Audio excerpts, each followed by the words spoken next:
Week, a day that's been devoted to the frequency of love. And oh my goodness, what an extraordinary day we've had of exploring things like the divine child and the marriage between the sacred masculine and the sacred feminine. It's been an awesome, awesome program. We started today with an incredible discussion on human security and redefining that with an amazing group from the United Nations that's doing incredible work through their campaign. It's been, and that's just in room one. Remember, there are 20 other convergence rooms happening around World Unity Week. So it really is extraordinary. And this is the final program for today. And I've been looking forward to this. Very, very excited about this because Georgia Van Cuylenburg is an extraordinary evolutionary leader in her own right, who's doing incredible things right across the world, from India to Africa to North America. And Georgia, the more I learn about you, the more I hear and learn of the extraordinary work that you're doing around the world. It's great to have you here with us again in World Unity Week. Thank you so much, Ben. I'm constantly confused how you're managing to do this. You're in green rooms and in other rooms. Although I think there's about 10 of you spreading love around the world, which is why this is working. But I am honored to be here. And thank you for providing this opportunity to share this for the first time. When we first started talking about this, it was something I'd been wanting to do, and this gave me a great reason and inspiration and seemed like the perfect place to launch it officially out from the theater that I did it in a couple of weeks ago. So I'm not going to introduce the concept that I'll then introduce in the talk. So we'll step into it without too much to... Oh, yes, Ben. Well, let's just do a little introduction for you, Georgia, if I may. And one of the things, Georgia is from my hometown here in Melbourne, but has now made LA her hometown. And we got connected through Purpose Earth, one of the primary co-sponsors for World Unity Week. And Georgia presented at the LA Convergence back in March and was amazing on her program, Arts Bridging the Gap. So since then, we've been coordinating and collaborating. But let me just do a little introduction for you, Georgia, here. A little bit of an introduction for what we're going to see. A premiere of a public talk, an invitation for discussion around the issues that are happening on our streets and communities every day and the solutions we can all be part of. When Georgia Van Cuylenburg finished her 100 miles walk across Los Angeles, a walk she embarked on to encourage everyone to listen and see all people of LA, she felt confused, joyful, devastated, angry, and lost, and was in unbearable pain. For months, she tried to make sense of all the beautiful and bittersweet things she had learned, the unanswerable questions, and the inhuman atrocities she experienced. Georgia would like to invite you all to join her as she shares her story, a few of these 60 things that Georgia learnt, to accept that there are a lot of things that we as individuals cannot change about life or our city, but that Georgia is sure that there are a few things we can do that will make a difference, and she'd like to join you in that journey. So we're really excited to share this experience together. So sit back, relax. And is there anything else you want to say, Georgia, before we play the premiere of this talk? No, that was...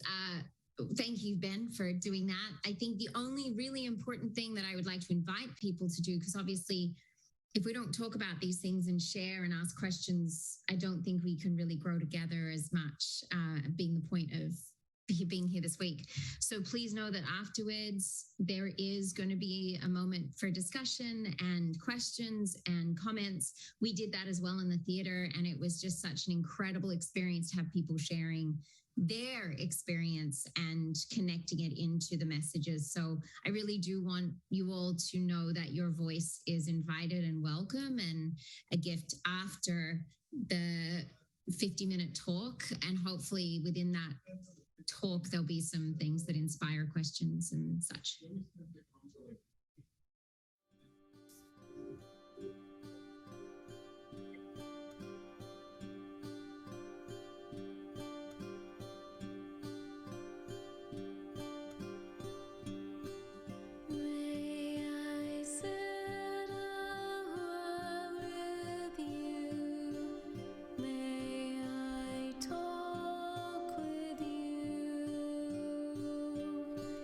May I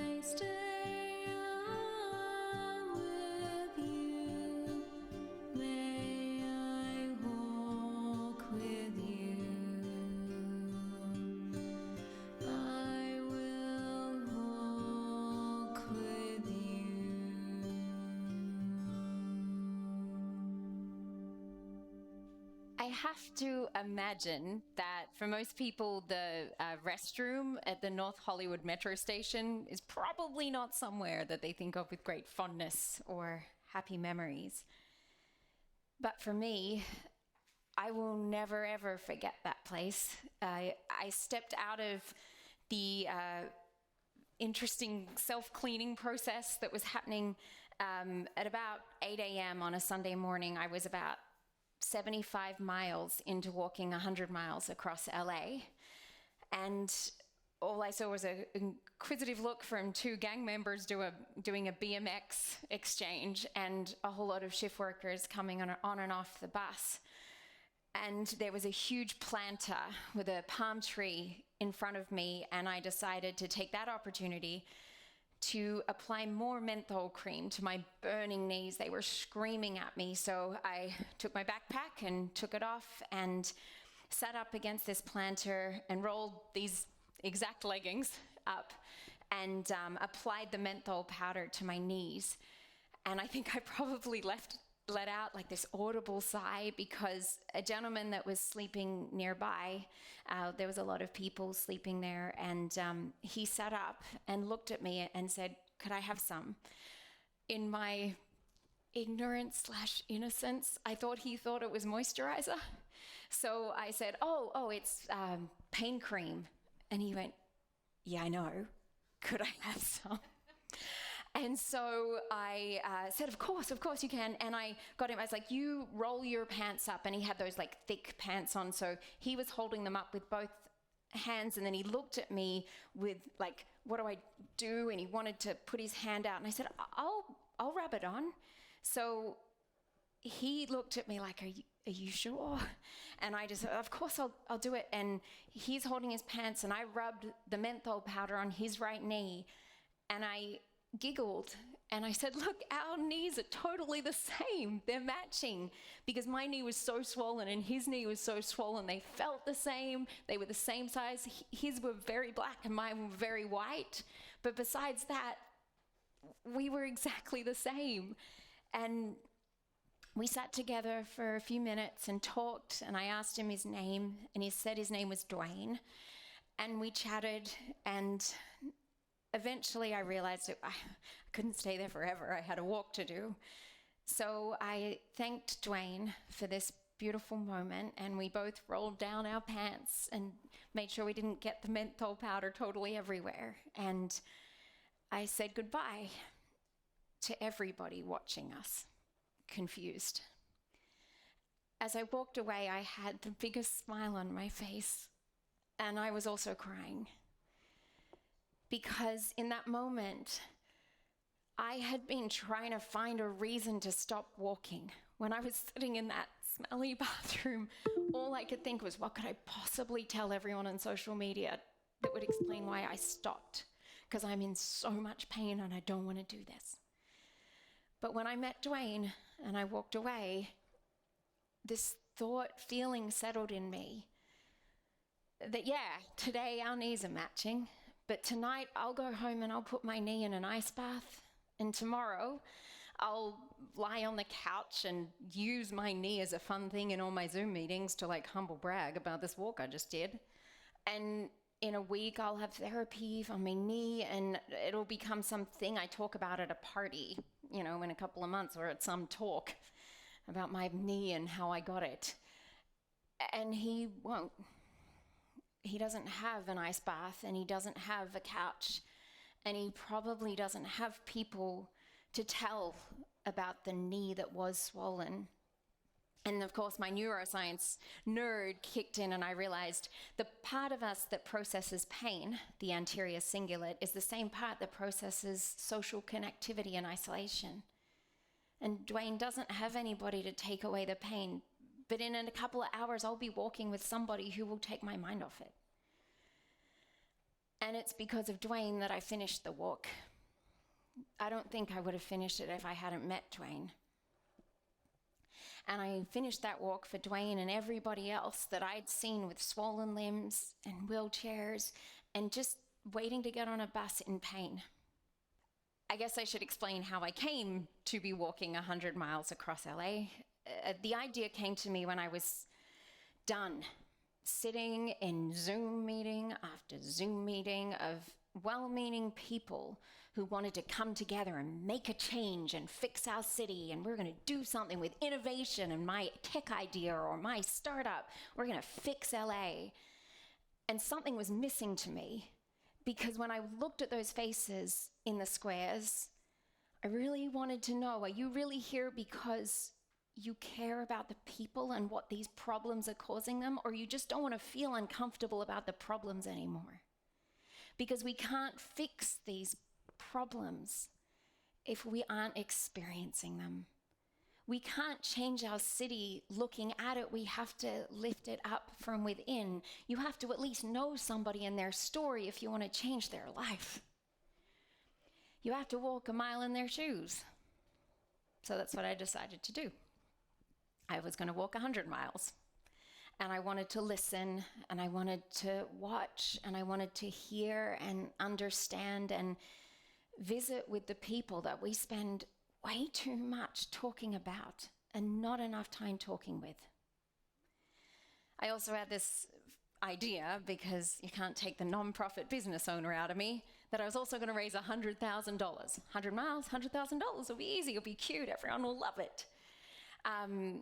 My vision of what this walk would look like was, I really did have this image of me walking down the streets of LA with throngs of people meeting me, and we'd take selfies at the corner, and I'd have a t-shirt with a QR code, donate here, and people would be watching the news and see where we were going to be next, and the store owners would be excited to have us come in, and it couldn't have been further from what actually happened. I learned so much in those 3 days, and they were not easy lessons to learn. And I would like to share some of those lessons with you now.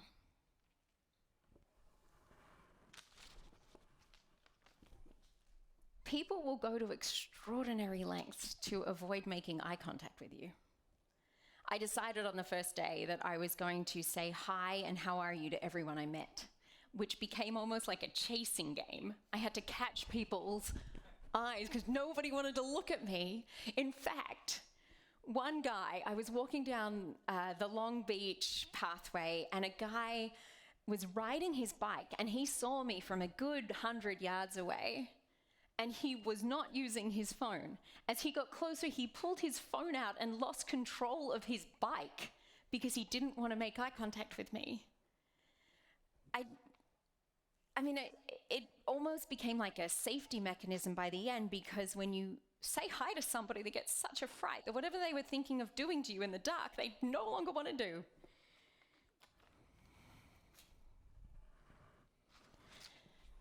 There are people all across LA running businesses out of their driveways. There's drapery stores, there's massage parlors, there's car fixing people, there's taco stands, there's so many businesses, and I just kept on thinking there should be some sort of Yelp for these people.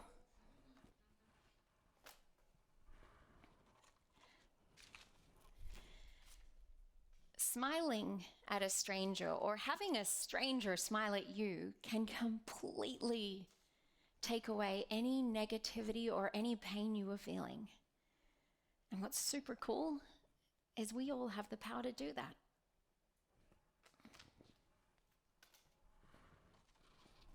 Okay. If you're ever feeling a little tired and need a bit of a pick-me-up, I highly recommend pouring menthol powder down your pants. On the second day, it was a bit damp, or it was raining everywhere else in LA except where I walked the whole day. It was very kind of cool, but still damp. And as you may know, if you've gone for a long walk before, when it's damp a little bit, you need a bit of powder. And I only had menthol powder, so I didn't particularly fancy the idea of doing that behind a bush. So I waited until I got to the Compton Jack in the Box. When I saw it coming off the pathway, I went to the bathroom there, and I positioned myself, of course, because I've never really poured menthol powder down my pants before, and I positioned myself over the toilet and sort of poured it down the back, hoping it would go in all the places I needed it to. And what ended up happening is I left this ring of powder around the toilet, and all I could think was the next person that's going to come in here is going to think this person did drugs in a weird way. But I should also warn you, and this is the bluest this moment gets, menthol powder doesn't discriminate. So like if you pour it down the back, it's just going to go everywhere, if you know what I mean.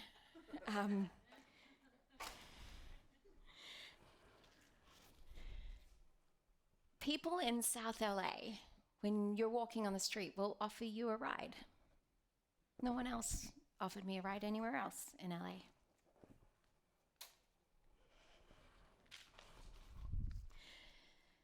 The land that I walked on was the land that was originally the home, and still is the home, of the Tongvan and Tataviam people. I'm ashamed that I didn't think of that until a couple of months after the walk. And I'm sad that there weren't signs everywhere or some sort of indication that this is Tataviam land or Tongvan land. And it makes me think that, we so often talk about the rich history of Europe and how LA doesn't really have all those thousands of years, but we do. The Tongvan and Tataviam people were here 8,000 years ago. And I wish that I'd thought of them when I was walking, and I promise that I'll be thinking of them the rest of the time I live here in LA.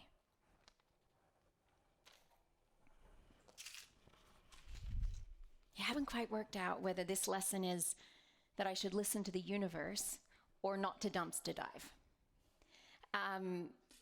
A week before my walk, I got new runners, because you should. If you're going on a fancy walk, you need fancy feet. And I threw my old runners out, and they had my orthotics in them. And when I realized, I ran down to the big dumpster and hoisted myself in, and then the top of the dumpster shut on me, breaking my ribs. Really hurt. And I got down, I thought, it's okay, I'm still going to do this walk, despite what my mum said. I'm going to do this walk. A day into the walk, my orthotics were hurting my feet so much that I was bleeding across the base of them, and I had to throw them out in a trash can. Maybe I should have listened to the universe.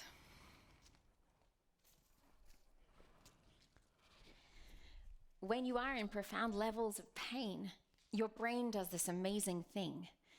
It makes you go inside and worry about yourself so much. But at the same moment, also, every single person that you see on the street, you wonder, are they feeling pain like this? I wish they weren't. I hope they're not.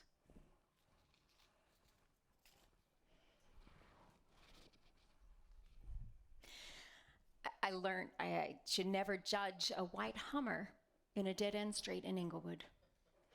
I had been walking down this long street in Inglewood for an hour or so and thought that I would be able to get through to another street when I came up to this huge fence that had just been built and Apple Maps hadn't caught up. And I stood there looking at this fence thinking, I do not want to go back another hour. And over to my side was a white Hummer with loud music coming out at the bottom of it and smoke coming out at the top of it. And I sort of had this immediate oh no, this is not going to end well. And the front door of the Hummer opened and a guy stuck his head out, big guy, and he said, "There's a hole." And I went, "Sorry?" And he goes, "There's a hole." And I was like, oh God, I really don't want to make him mad. "Sorry, I can't understand you." And he said, "There's a hole." And the woman in the back seat opened her door and said, "He said there's a hole in the fence." and they pointed at the hole, and I climbed through the fence, waving at them, and they're waving back. Should check my bias.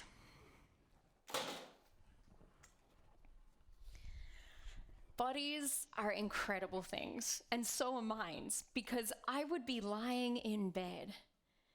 And look, I'm a 1 or 2 peas a night kind of girl. And I would be lying there being like, I really need to go to the bathroom. And I would be in so much pain that my body was like, no way, you're not getting out of this bed. You cannot move out of this bed. And yet, at 6 a.m., my mind, when that alarm went off, did whatever it needed to get me out of that bed and convince me to walk 37 miles on the same legs that couldn't carry me to the bathroom.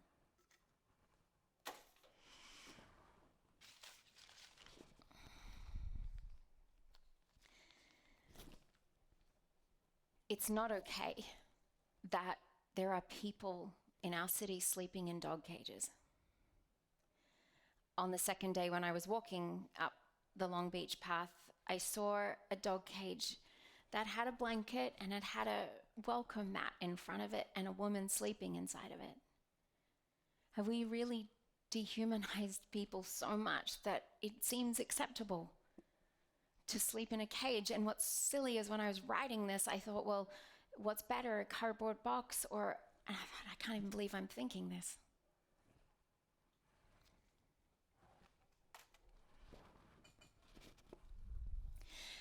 There are billboards of beautiful people all over Los Angeles. Every part of LA I walked, there was beautiful people selling totally unattainable items.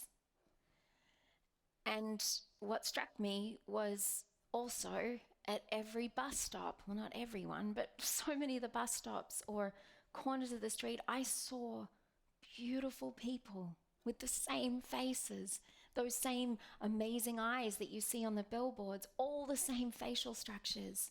The only difference is they don't have the money and the access to get them on a billboard, or the plastic surgery to get them on a billboard.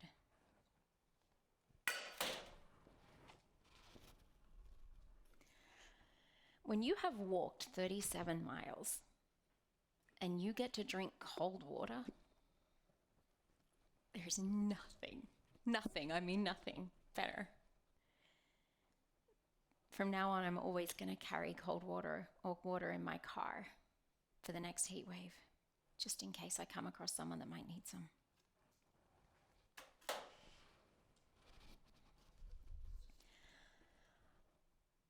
Brains need to rest. It is incredible what happens when you let your brain rest.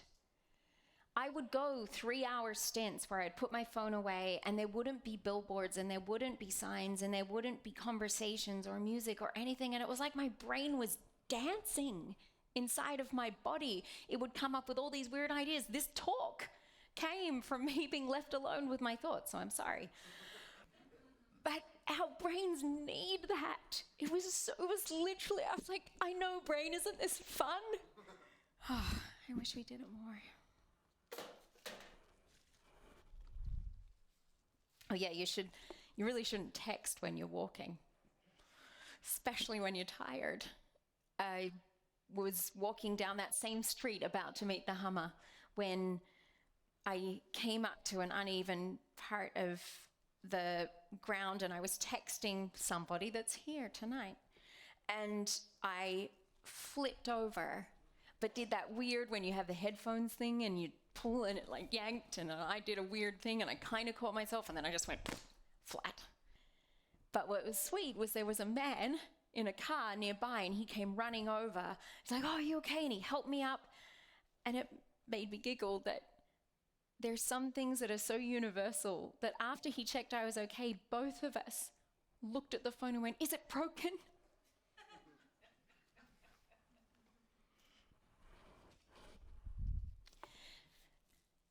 This is not a promotion for Arts Bridging the Gap, but when I came across art, every time I came across art in our city, even me knowing all the data about how it reduces crime and it creates pro-social moments, it felt incredible.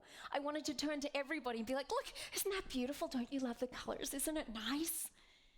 I wish we had art on every corner in our street to create moments where people could share something together.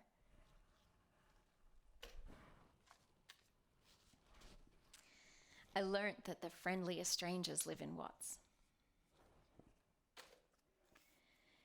We've all seen the creek beds and the rivers of Los Angeles that run through the valley. They run through South LA as well. And in South LA and in the Compton Creek area, they're full of trash and toxic waste and a smell that you cannot even breathe in.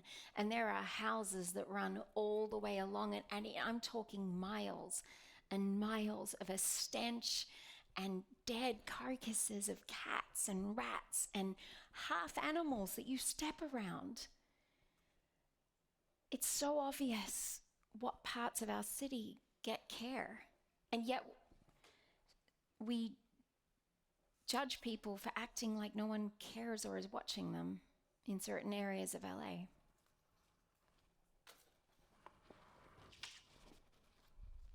In every park that I passed in LA, there was someone working out. Go humans.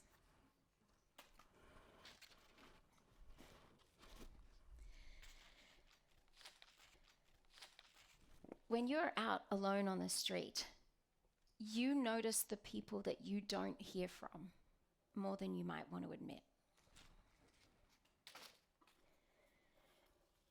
When you're in excruciating pain and you have to cross the street and you can't do it fast, no matter how much you try, when you're crossing that street slowly and the person that needs to turn makes a point of waving at you and saying it's okay, you fall in love with them instantly.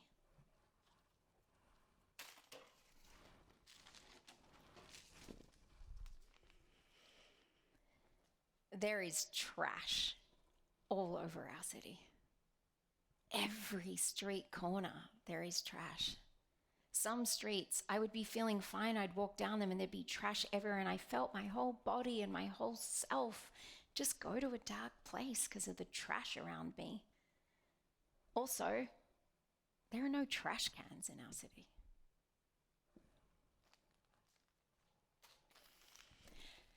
When you walk, if you get to walk up La Tierra Boulevard, some magical art magician has placed all these hearts and stars and swirls all the way up the pavement along this long line of campers and people that are sleeping in their, mobile homes. It's like someone came along and said, I don't need credit for this, but I just want you to have something nice to see when you step out in the morning. In the same way that when you walk across the 4th Street Bridge in downtown LA, when you look down on what we normally drive through, right, that 110, when you drive through and you're like, oh, I've got to merge 3 lanes in 10 seconds. That thing, actually, when you look at it from above, it's this beautiful, winding maze of purple and yellow and cars. People are thinking about ways to make things look better and be better for us.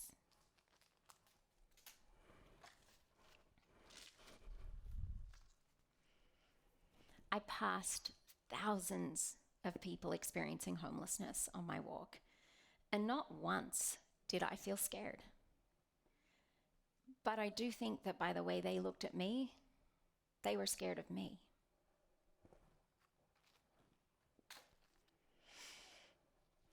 There are not enough restrooms available to the public in Los Angeles. And look, I certainly have tummy problems. So I'm very conscious of this, but every time I came up to a Ralph's or a Starbucks, it was like an oasis for me. Every time I just counted down to when I'd see a facility, and a lot of the times they'd have that dreaded sign, restroom for customers only. I was able to talk my way into a lot of those restrooms, which made me think, what about the people that don't present like this, that need to use a bathroom? Made me think I kind of wanted to start a buddy program.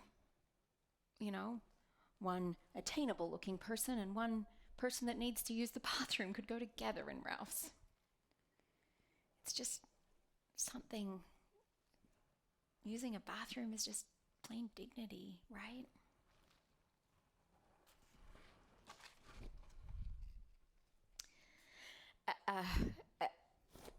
This is only for the Australians in the audience. But we do things when we're feeling pain or we're feeling alone. I think we all go back to our childhood memories.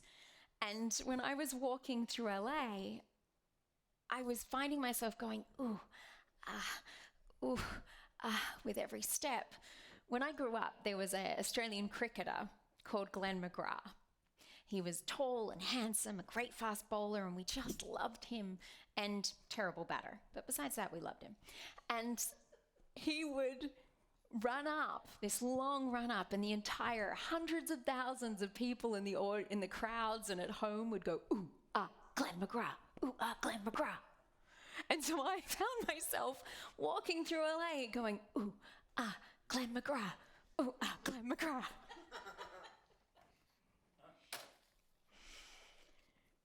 We get given choices, moments in our life where we can stay safe and avoid risking pain, or we can risk pain and get to experience something.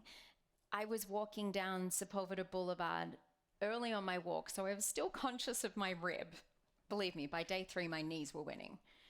But on day 1, my rib was winning, and I was nervous because I saw this couple whose car had broken down on Sepulveda, middle of the street. And this gentleman was trying to push it, and he was this really skinny guy, and he had his big girlfriend driving the car. And I thought, oh, my rib, my mum's gonna kill me. And then I thought, no, I'll do it anyway. And I went and I helped him, and we moved it all the way to a McDonald's parking lot, and we were laughing, and we had such a great time. And I told them about my walk, and they thought it like we were just having a moment. And I walked off, and my heart was so happy that I didn't even notice my rib.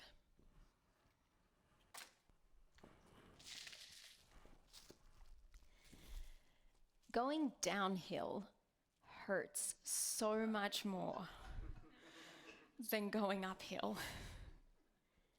which also is an interesting comment on life.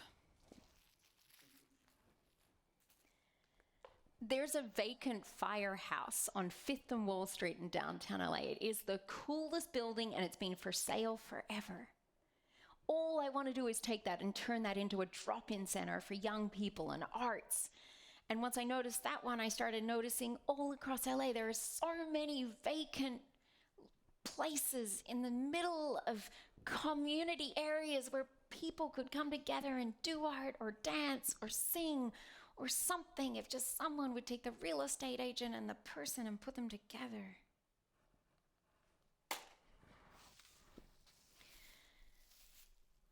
There are levels of pain where you really need your chatty friends just to talk at you, just to say anything to distract you from the pain. And I am so grateful for my friends that knew me well enough to know now is the time to just talk at her. There's also a level of pain where you want no one to talk. For me, that was coming downhill Laurel Canyon Boulevard, mile 98, when I just turned to my wonderful friends and said, "Shut up, please." Oh. I hope that people in that level of pain on our streets get to have moments of silence.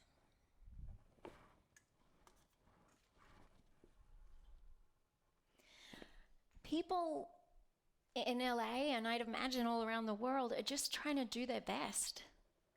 Everybody's just trying every day to do their best. I thought of this in a moment when I was walking up the Long Beach pathway, and I could see into the backyard of so many people. They had no idea I could see their lives going on. But I was looking and enjoying seeing people. There was one woman playing with her children. There was a guy, he was fighting some imaginary boxing opponent. There was someone getting chicken eggs. And so many people, because it was early, had that look. They were leaving their apartment and getting in their car with their coffee in hand with that look of like, here I go again. And I realized we don't know we're being watched by that person. We're just trying to do what we can do in the moment. I wish that was enough for all of us, amongst what we disagree on, how we look different, how we don't have the same experiences or opinions, but we all are just trying to do our best.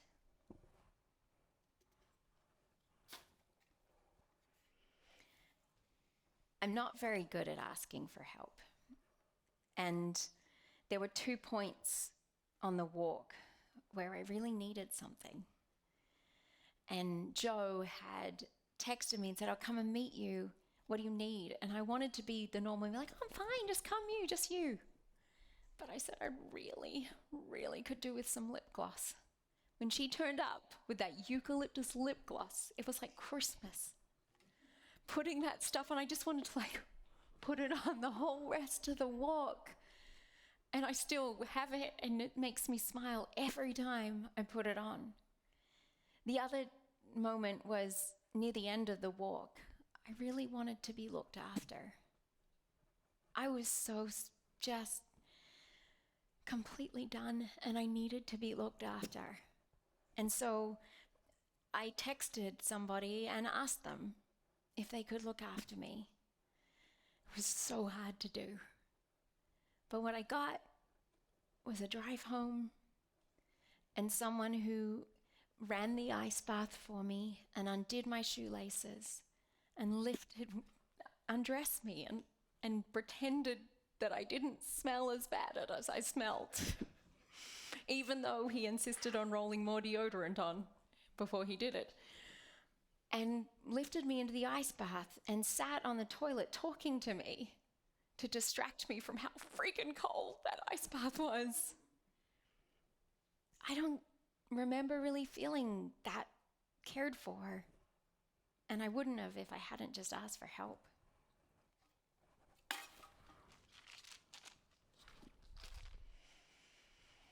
Everyone is so tired. That look that you've probably seen a couple of times when you've had a bad night and you look in the mirror and you're like, ooh, maybe today's not the day to go public. I saw so many people with that look, looking so tired. And I realized that I've seen that look in the Zoom rooms too. I've seen it everywhere. It was in the stores. People are so tired. It turns out, how are you, or how are you doing, is actually not the kindest question to ask somebody when it's obvious they're not doing well.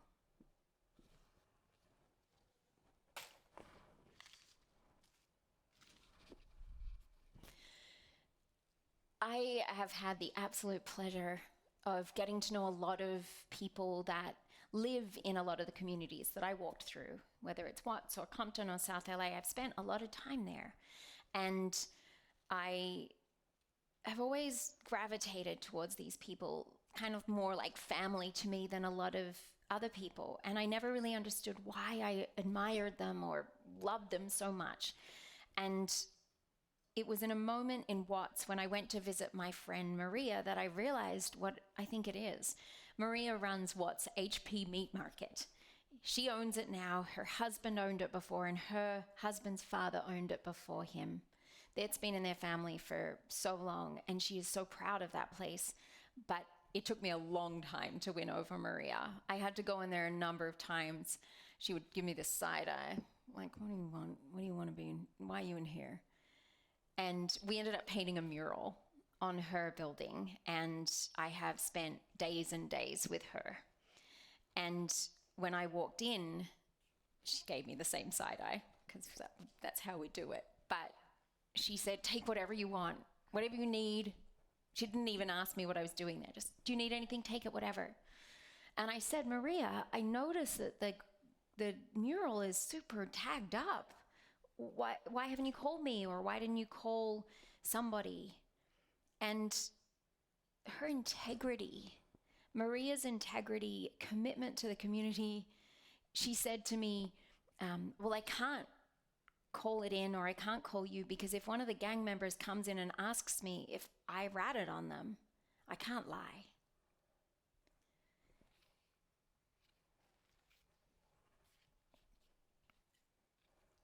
Belonging is such an important feeling to all of us. We all just want to feel like we belong somewhere. I never expected to feel like I belonged so much as I did when I was in what's HP Meat Market. And Maria said to me, amongst a whole crowd of local people, she said, "Do you need to use the bathroom? Oh, you know where it is. You know where the secret key is, right?" And I was like, yeah, I do. I belong here.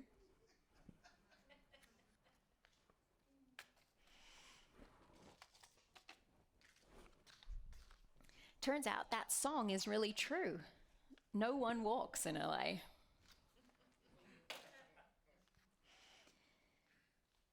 There were parts of LA when I was walking where people would ask me if I was lost.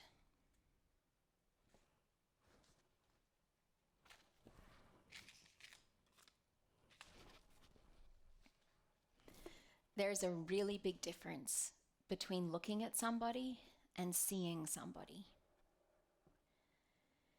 Seeing somebody takes appreciating something about them, maybe saying, "Hey, love your t-shirt," or, "Oh gosh, we have the same hair," or just something.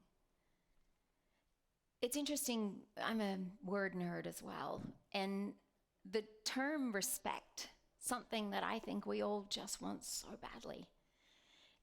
The Latin derivative of respect means to look twice or to look back. That's all it takes.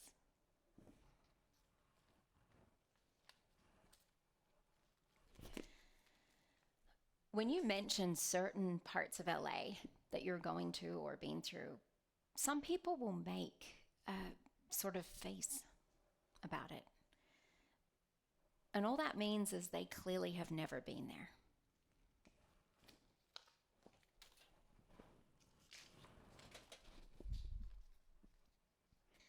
I came across so many beautiful moments.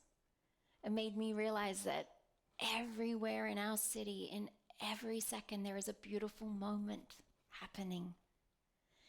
I would see houses and homes that were so perfectly kept, every little detail thought of. In every suburb, there was so many houses like that.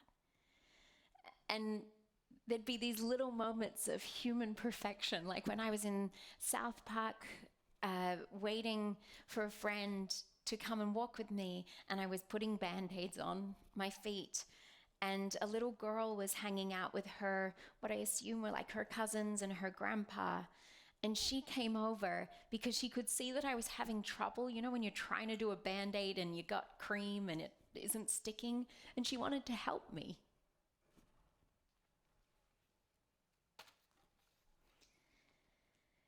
There's a saying that true friends are the ones that will stick by you in your darkest moments.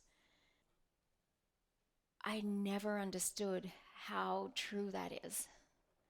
How much you value that friend that turns up in those moments. My friends that went out of their way in the morning or the night to drive me home. Doug and Daryl, and Pete, who came and took me home or took me to send me off for the day, or a friend that will take the time to walk with you for miles and Uber to their car. Emily and Manon and Pam and Ray and Joe and Barry and Robert.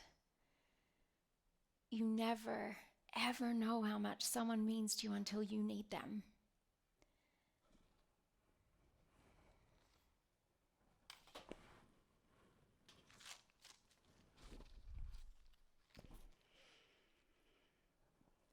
It turns out that doing things faster does not mean you're doing it better. I originally planned and told everyone that I was going to do this walk in 5 days. When I changed the plan to 3 days, I didn't actually tell anyone. I just kind of decided. Doing 33 miles a day instead of 20 is not smart. But it also did me, I think, probably out of really getting to connect more with people, to take more time to appreciate the magic in our city. I was so determined to get through the thing, to prove that I could do it, to get it done, to not notice, to move on to the next thing, that I really think I lost out by just trying to do something faster and cause myself a heck of a lot of pain. On that note, walking pain-free is such a luxury. It's a luxury we take for granted until we can't do it anymore. And there's so many of those. I mean, even in here tonight, most of us walked up these stairs pretty easily. Most of you are listening to this. You can see me. How lucky are we?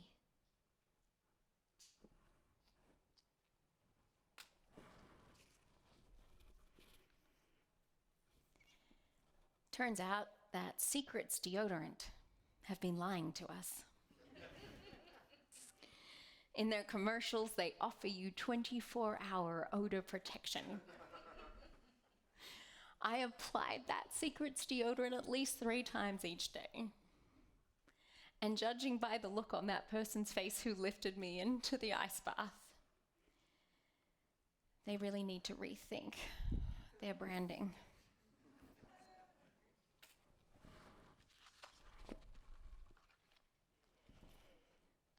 All it takes in life to remove the pain and the negative feelings is another person looking at you and saying, "Me too."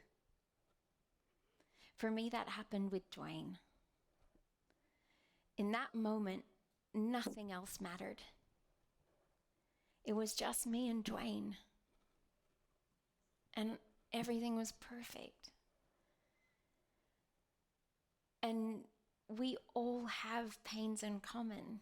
Whether or not it's our knees, we all know heartbreak. We all know fear of losing a job. We all know the pain of losing someone we love. We all could sit with somebody for a minute and say, "Me too."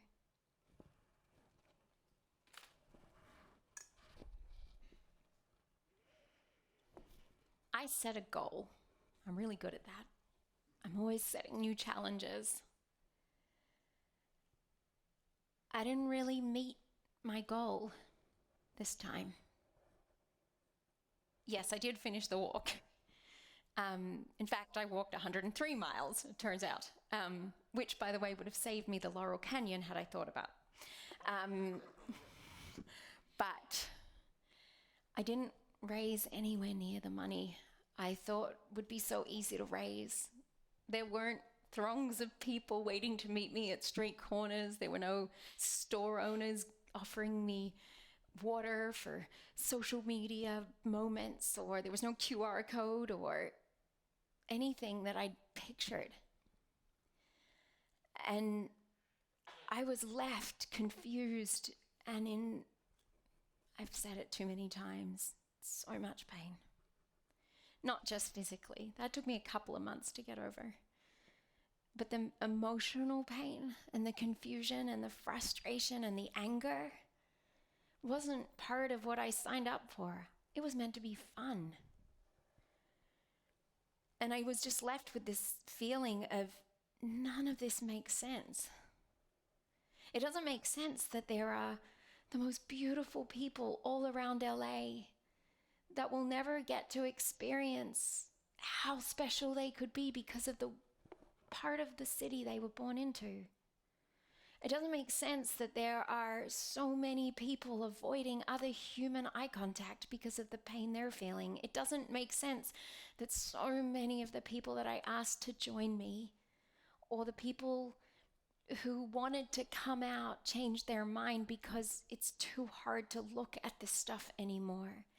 It doesn't make sense that there are so many systems set up in our huge city that are meant to solve the issues of trash and homelessness and infrastructure, and they're not working. It doesn't make sense that there's so many beautiful people wanting to make a difference, and they try something and it doesn't work, and so they stop. And all I could think up to close until tonight was, maybe just life doesn't make sense, and that's what I need to accept. I don't want to accept that. And maybe the lesson for me is that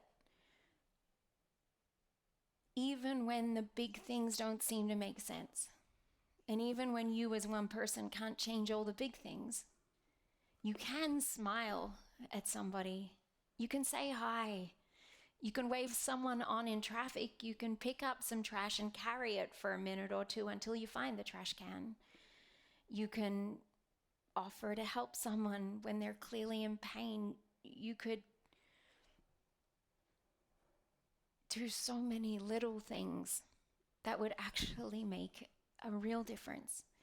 And then maybe if we all did a few of those, maybe things would start making a little bit more sense. And here's where I share the hardest lesson for me to learn from all of this. I know now that I am really, really tired.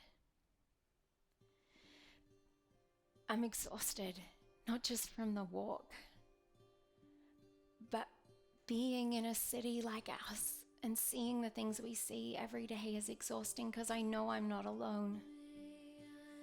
I've seen those faces in the Zoom rooms. I've seen what happens when you invite people to talk about things that are not okay. It's too much. We're all exhausted. I've learned that we have to take care of ourselves first. And while we're doing this, while we're being us in these worlds trying to make a difference, we also need to make a difference for ourselves. Because I believe that the pain that we see on our street isn't just caused by what we're not doing to take care of others. It's caused by the care we're not giving ourselves. We have to give ourselves the love and the kindness and the patience that we wish to see on our streets. We have to put the menthol cream on our own knees before we put it on someone else's. Because we all deserve to get up in the morning and be excited with a spring in our step that doesn't require pouring menthol powder down your pants. We deserve to be happy to see each other and to smile at each other in a way that is genuine and true, not because we're wanting to change something, just because there's a beautiful human in front of us that deserves a smile. So I'm gonna start taking better care of myself. Maybe not deciding to walk 100 miles in 3 days again. And I encourage you to do the same thing, to take care of yourself, to rest, so that you can be the best version of you for every other human. And soon again, it will be time to get out, back on the street and to walk. And I hope that I will see you out there. And I promise to smile and say hi. Thanks.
Wow.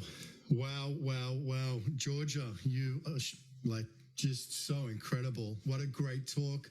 What an extraordinary thing that you did. And I'm going to throw to audience reaction because there's a bunch of people that want to share with you and reflect. But let me just say what I find most impressive about it is that you actually did it, because so many times we'll have a dream or an idea, or wouldn't it be great if we did that, or wouldn't it be great if I did that, and we imagine doing something like that.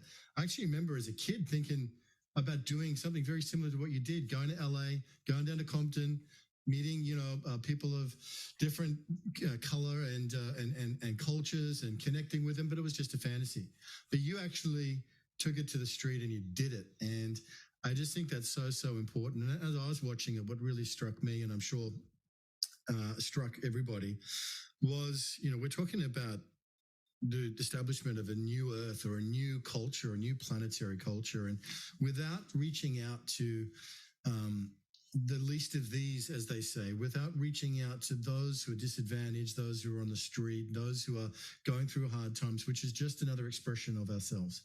And without that spirit of no one left behind that you demonstrated through your walk, like in the spirit of Gandhi and spirit of the great walks. And I think of Martin Luther King crossing the bridge at Selma. So much has happened through walking as prayer and activism. But without that spirit, Georgia, of no one left behind, and the care and the empathy and the love that you demonstrate, we're not going to get there. We're not going to get there without the self-love that you talked about at the end. We're not going to get there without the love for everybody. And to take yourself out of your comfortable home, living room, and to go out into the places where the people are that you met and you're interrelated with, is just so inspiring. And I know it's touched everybody's hearts. Thank you. And well done. That was a beautiful talk. Well done. I know Summer Joy Raymer is here, and we're going to bring Summer Joy up to share. Hi, it's so wonderful to meet you. Can you hear me? I can. Lovely to meet you. It's the first time I've been in like the official space, so it's an honor to do that alongside you. And in a lot of ways, I'm speechless. I in awe, and I'm feeling too, as we're coming to what will be the final day of World Unity Week tomorrow. And I'm sure you're aware of these missions that are happening in these next 99 days. I wonder for you, and this beautiful expression of your walk and the wisdom, what is your mission for these next 90 something days? And then the other thing I just want to say too is I can imagine as the world watches this and starts to reveal, hopefully, ideas like Ben was saying, that he thought about doing that when he was a kid, that I can imagine people are going to want to do this in their communities and, walk and get uncomfortable and go beyond the pain. Or, do you see yourself as someone to sort of support more people doing this in their own communities and things like that? So just wondering. Amazing question. What's interesting for me about your questions is, and when Ben shared with me about the 99 days, it hit me at a point when I realized that all my life, up until this moment, I have been doing and doing and doing and doing to avoid feeling and reflecting and asking bigger. I'm always asking bigger questions, but really looking at what is being done and saying what could be done better, what could be more impactful, what could move the needle further than sometimes just doing things to avoid the quiet and the pause. And so in many odd ways, for the first time in my life, I think for the next 99 days, I'm going to be listening and rethinking and coming back with the sort of 2.0 version of this constant life of doing to create change for others, which can so often be problematic, right? Like if you want to step into a world and be part of the change, you have to make sure that you're doing it with a deeper connection to the issues and the problems, and knowing where the solutions come from within the communities. So I think this is the first time in the next 99 days where, I mean, to your point, I am going to be hopefully using this talk and getting it out there further. I didn't know, this is the first time I've ever done it. So I just wasn't sure if people were going to be like, this is weird, don't ever do it again. But I would like to use it, and I would like to have it be something that young people listen to, that people listen to. So I'm going to be pushing that in the next 99 days to try and find a way to share it. I love having the dialogues afterwards. So I think doing it as a live piece and then opening up an open space for everybody is important to me. And then encouraging others to find their walk, their thing, their whatever, like Ben said, whatever that dream is. That, I mean, I can't, like, if I have an idea, it has to be done. Like I've swum silly distances and I've made silly, it drives my family nuts. The things that I'm like, I'm going to do this. And they're like, oh, please, not another one. Don't do another one. But you have to, you don't get another chance. Like you just got to do this stuff.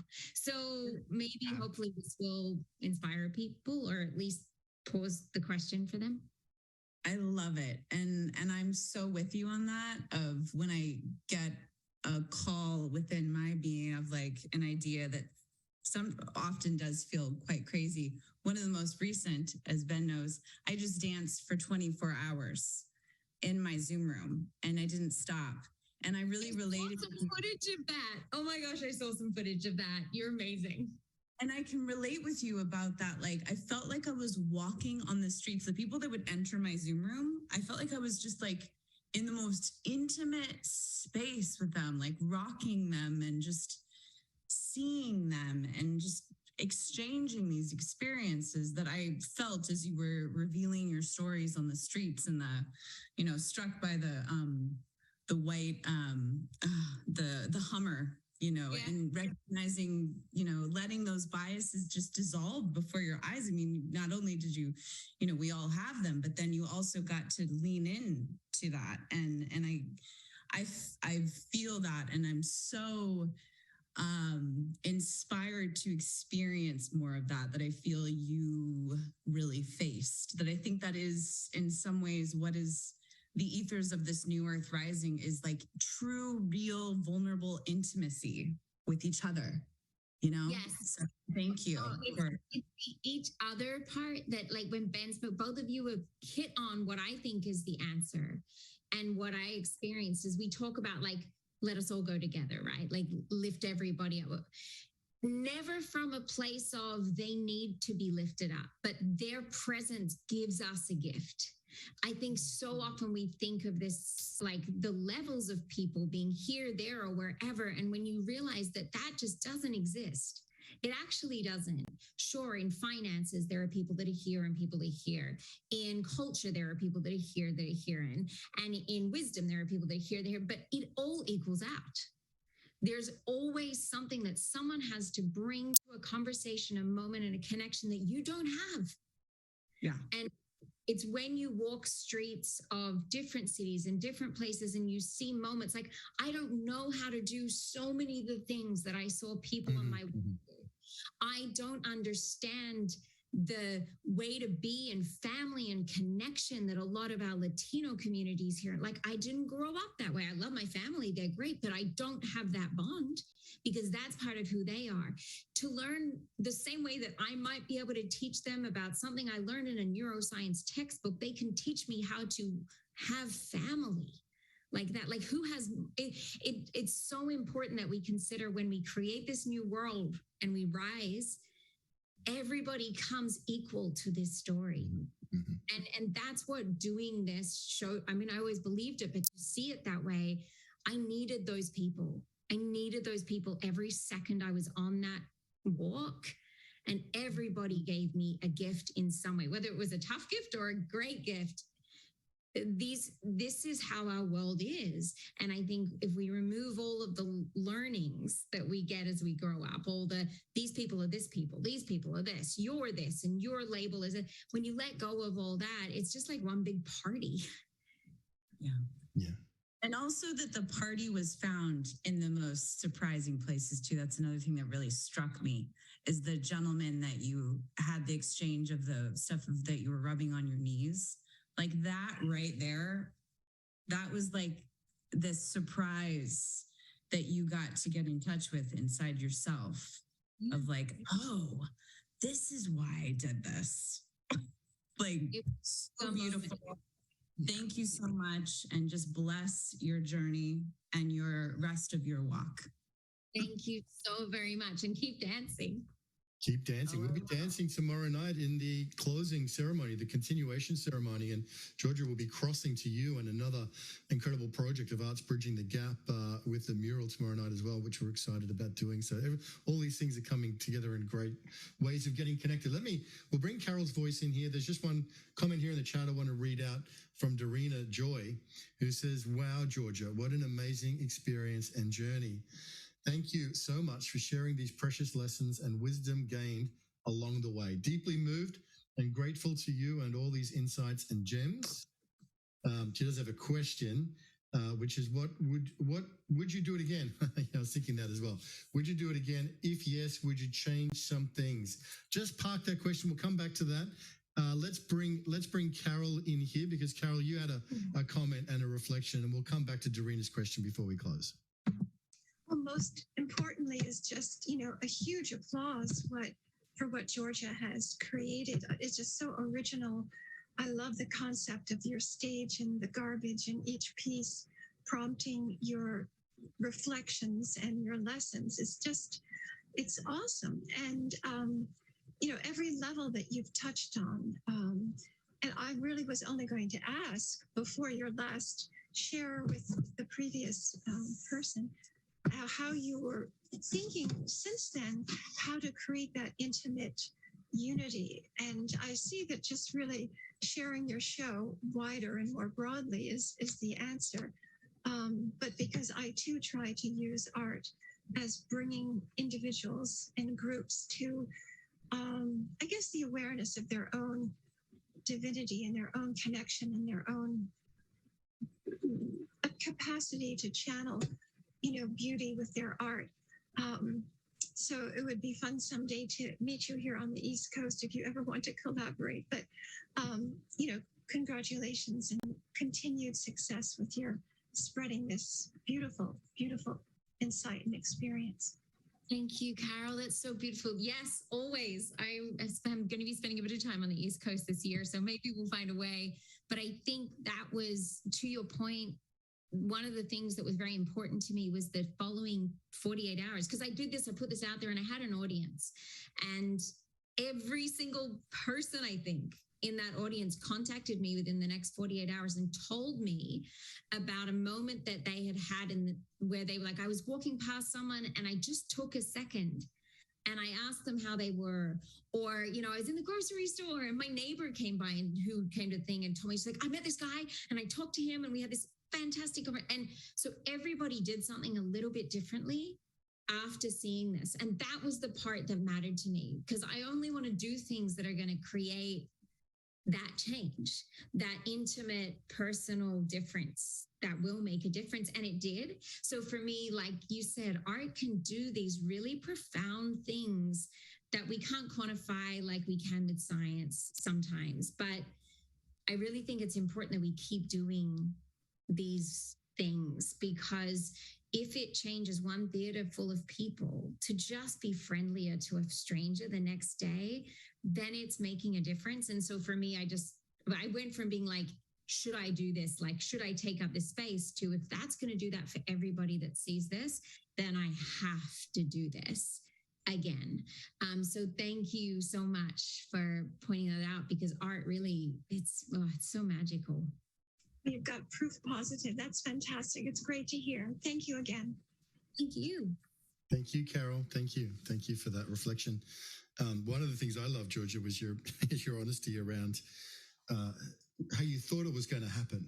You know, the sort of vision of you being sort of mobbed by well wishers and sort of, you know, joining in thousands of people walking along. I mean, I totally relate to that. And isn't it interesting then that, you know, when it doesn't go that way, it can be really quite a bitter disappointment. But then accepting that and then, you know, facing the reality as opposed to the fantasy is such an important part of our growth. I love that. And learning what that meant, because within that became the most important lesson of the depth of the tiredness that we're all experiencing. Because what I experienced was people saying they wanted to come, but they didn't. And with so many times, I see that all the time now. I'm constantly doing things in a public realm. People are so tired, and we can't continue to give and turn up for others when we're not at least taking care of ourselves first. And that was where that lesson came from of, if we do really want to turn up and be present, we can't do it at the expense of ourselves anymore. It's just the last few years have been too damaging on all of our mental well-being to think that you can keep. I've had 2 breakdowns in the last 4 years from my effort to just keep going. And I have to admit that, because I don't believe, and I know I'm not the only one, you know? On that note, I'll answer the question if you want. Then go ahead, answer the question. Then we're going to bring Karen up and answer the question about would you do it again and what would you change? So I'm always doing these things. So I'm sure there'll be another one, but who knows? My original plan had been to swim from Catalina Island, which is 22 miles. That was going to be this walk. And then I realized there's not many people to talk to. So it was a bit of a waste of a, you know, public outreach program. But I will do something like that, no doubt, for my own sake. But what I did learn, if I'm ever doing this again, I'm not going to do it alone. It has to be a relay. It has to be a community thing. It has to be 100 people do this together, because it doesn't, I mean, it's nice that I'm doing it for myself, but I could go run a marathon. I've done that before, you know, like done marathons. That's cool. But if you really want to create a ripple effect, invite everybody to be with you and commit to having a certain amount of people, because through their voice, they echo it out to their people. And so, yes, I would absolutely do it again, but I would make sure that that was in community with many others. I like that. That's beautiful. Beautiful. Well, someone who I know also who is very deeply touched by this is Karen Trujillo. So Karen, welcome. It's so beautiful. I'm going to do this as succinctly as I possibly can. And, you know, it's so beautiful when we can hold space for everybody. I'm sitting in the home of my parents who are 92 years old. And of course, the moment I'm about to talk, they're calling me to come and help them. So the first thing I will say is about my dad, who's 92 and grew up in Wilmington, California, and made his way to Rolling Hills, California, which is where I grew up, which is an incredibly safe neighborhood. But he has this one question. His best friend just passed. They've been friends since they were 5 years old. And he has one question, and he says it every night at the dinner table. How do we solve the homeless situation in our world? And why does it continue to increase? So I honor him for that. And I honor all of us because we're all doing this. And Georgia, every single step you took, I know the streets intimately. I went to school in Westchester at Loyola Marymount. I know it intimately. And I really want to give kudos to 2 pioneers, Greg Boyle, Homeboy Industries, who has about 2,000 LA gang members come through his organization every month. And Jeff Dietrich, who for 50 years has been serving out of the LA Catholic Worker, the soup kitchen. And his sister is my dear, dear friend. And I asked her, you know, ask your brother today, you see what I'm doing here through World Unity Week, and is the homeless situation in LA, you know, and I know there's other ways that we call it, you know, is it better or worse? Are there more or less people without homes and living on the streets? And there's more. And that can be so discouraging because he's been working for 50 years. I met her when I was 14, and I have watched him for all of these years doing this. And I remember when I was walking through the streets of San Francisco, and I'm a mother of 4 boys who are now men, and I just would look in the eyes of the people on the streets because it just hit me, this one man covered up in a blanket. And I don't know why I was walking around at 1 a.m, but I was, and I just looked him in the eyes, wasn't giving money, wasn't giving food, but at least I said, I can look in his eyes and say hello. And I just got this wave over me. This is somebody's child. Where is his mother? Where is his father? Where is his family?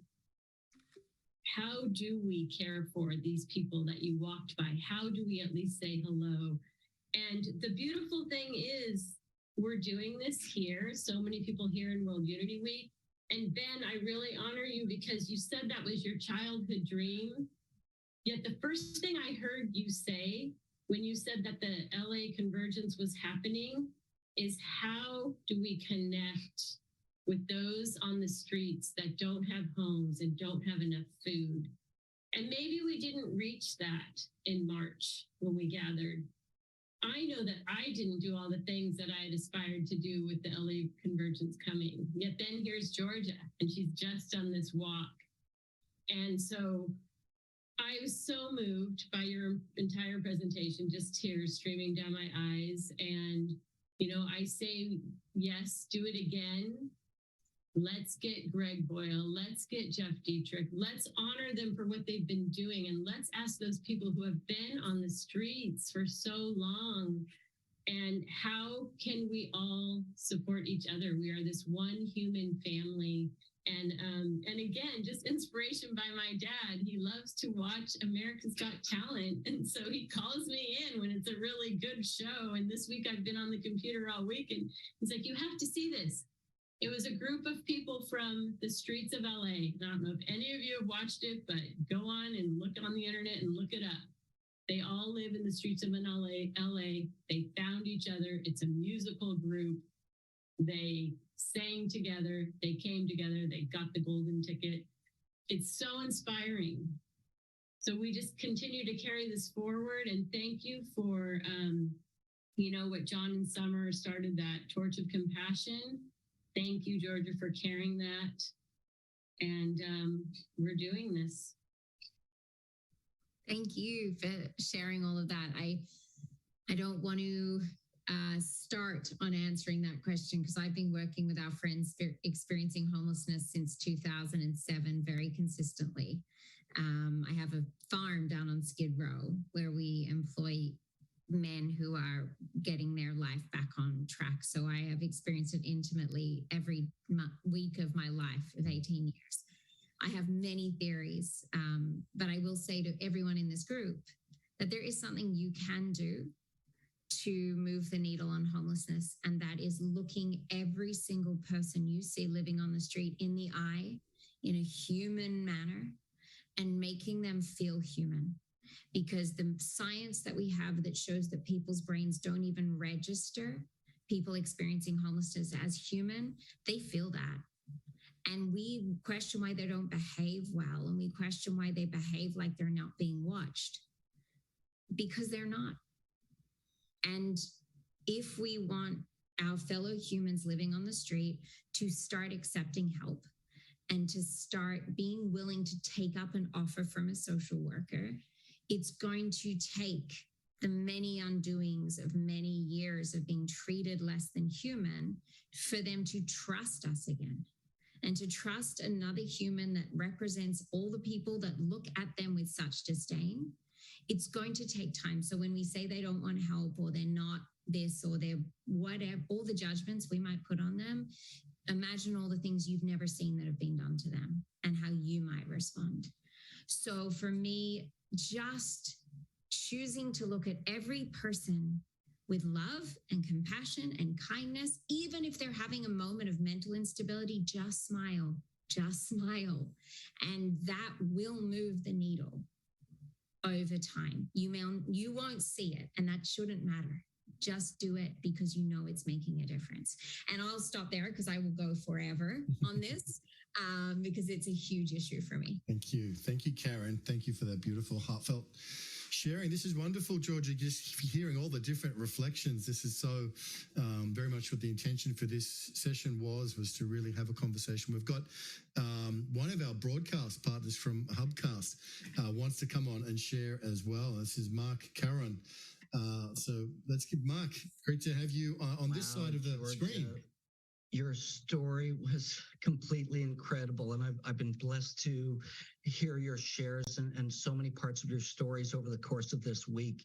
And I can't say, because there's no limit to the inspiring words you are sharing just based on what you discovered about the human condition in this walk.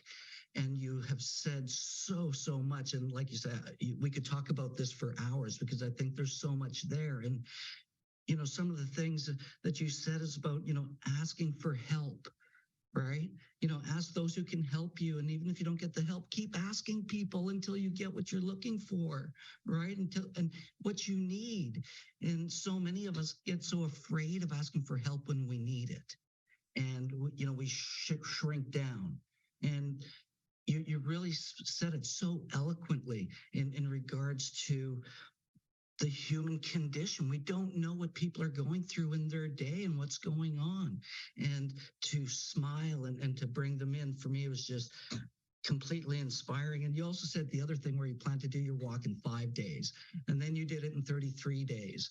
And, you know, the one thing I've discovered is we can all do so much more than we think we can do. Even 100 miles in 5 days is a huge feat.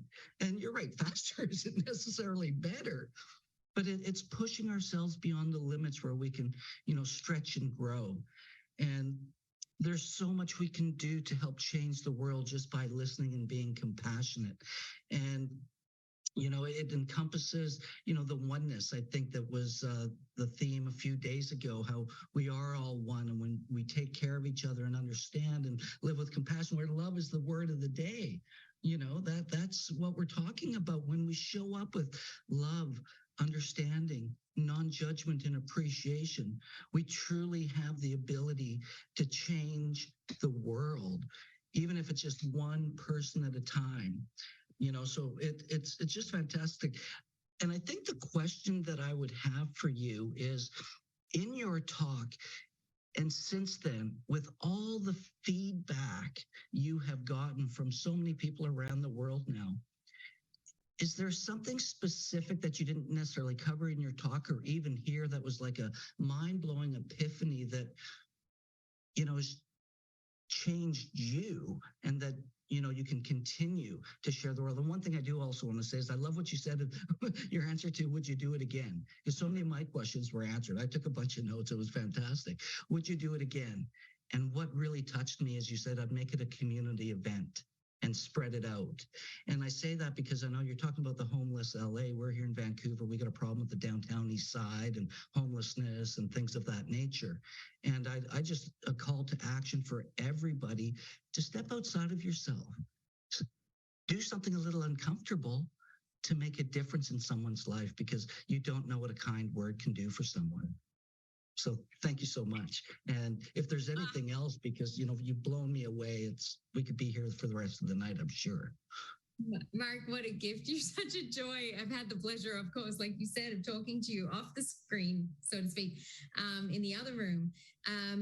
So on the point of, I'll answer your question because there's something that really did shine very brightly after doing this and from people's feedback that I wasn't expecting, which I would like to share.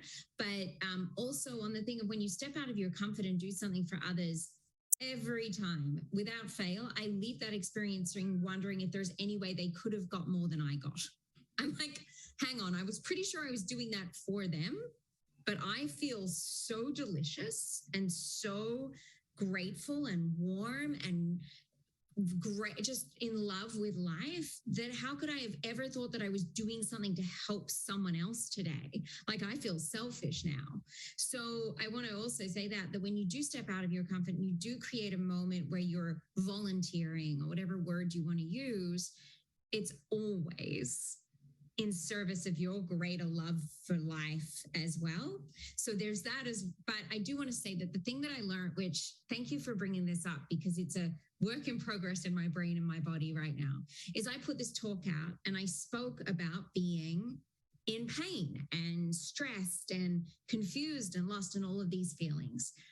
And I've committed to being in this uncomfortable place as a result of it and staying in that place as I share it, of saying, I'm not sure what the answers are. And I'm now going into this place of rest and thinking and contemplating. With that comes, I don't even want to say down days, but sad days, days of melancholy, days of frustration, days of all of these, what we would call negative emotions, but they're just emotions. We need them all.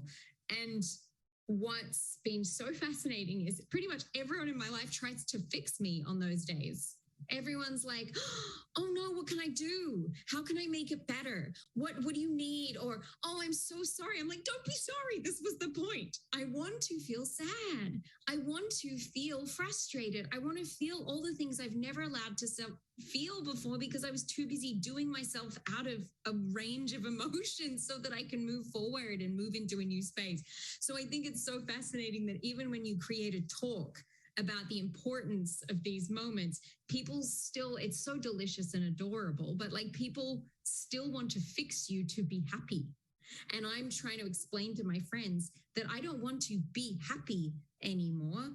I want to be completely full in my experience of life. So that's my biggest learning, I would say.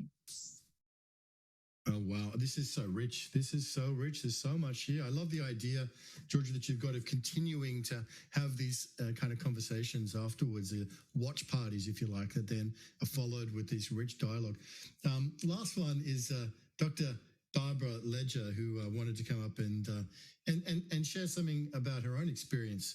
Barbara, welcome.